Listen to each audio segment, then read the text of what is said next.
Hi, welcome to Challenge the Road. This story of this electric car that can't brake would freak me out. Let's just read this. And I've got some stories of some older cars that I used to own where I was told that the throttle would jam and it would cause you a lot of problems. But we'll go through that in a minute. But anyway, terror on M62 as police cars swarm carriageway to save driver after electric car can't brake. So obviously the electric car has suffered a fault with the braking, very busy motorway. I'd just be freaked out. Looks like a Jaguar on the picture. I'll put a picture up. Police cars swarmed the M62 on Wednesday afternoon to save the driver after their electric car suffered electric fault that stopped it from being able to brake. So obviously, that would be scary as you're obviously going along, no braking, you're probably doing 70 mile an hour. They used tactics to ram the vehicle, block it between a number of police vehicles to eventually bring the car to a stop. Terrifying incident unfolded. Yeah, I mean, I would be absolutely crapping it if that was me, I tell you now, if you had no brakes. The other thing with a lot of these cars, you've got to remember that when we had older cars, we had handbrakes. And I was thinking about that the other day. I thought, what happens now? On new cars, you've got like a little button that you use, a handbrake. And it did make me think the handbrake was actually a valuable tool for driving. One, obviously you could do handbrake turns, but it gave you an option to brake the car other than the brake. Now, all these electric cars have these sort of self handbrakes or say these little buttons that you press that gives you a handbrake, but you have no control over it. And that is a worry going forward. And some of the videos I'm going to do going forward about how I think we're taking things a bit too far.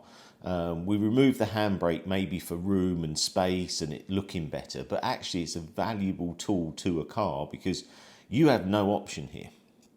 Now, I'll also go back to the car I was talking about at the beginning. Now, the Ferrari F355, my favourite car ever.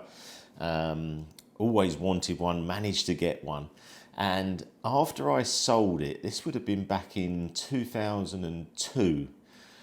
So I had it in 2001, sold it in 2002, and it was a manual red with cream Berlinetta 355, my favourite car. It was the first supercar I ever owned, and I really, really wanted that car. But after I sold it, as the story goes, the person I sold it to went out.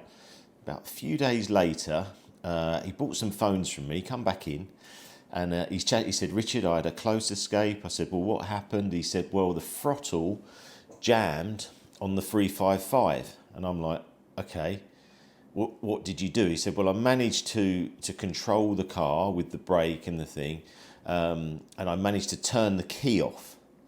And he said, "Luckily, it was a straight bit of road because you imagine when you turn the key off, you could lose power steering as well. That's one thing to factor in. But he managed to control the car. Now, I don't know in this scenario whether he probably didn't have any tools to control an electric vehicle that has no brakes. Because if it's obviously just going forward, he's got no options.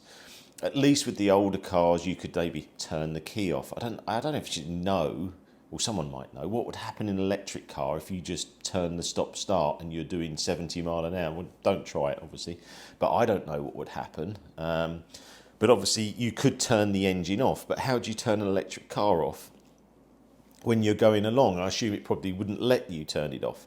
So there's quite a lot of stuff where I believe we're adding a lot of technology, but actually we're adding a lot of danger. And this that's happened there would freak me out. And I'm not saying it's just electric cars. This is the same across, quite a few of the petrol and diesel cars now. We don't have a proper working handbrake.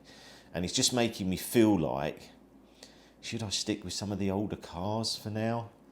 Is my safety better with these newer cars? I'm not so sure. And recently, in one of the last videos, I spoke about this braking. Someone braked really heavily in front of me, almost went up the back of them, but I'm sure it wasn't them because it was just like a vicious emergency stop that wasn't actually needed. And we are seeing that across a lot of these systems, whether they're trying to drag you back into the the centre of the road when actually there's no one around and you're trying to go. So, I am hearing there's a lot of, potential accidents because of the new systems. But anyway, yeah, thought I'd give you a quick update. I just wondered what you thought. How would you feel if this happened to you? And also, are we better just having some sort of handbrake in the car that we can control? So yeah, please like, share, subscribe. Hope you enjoy these videos, and I've got more coming soon.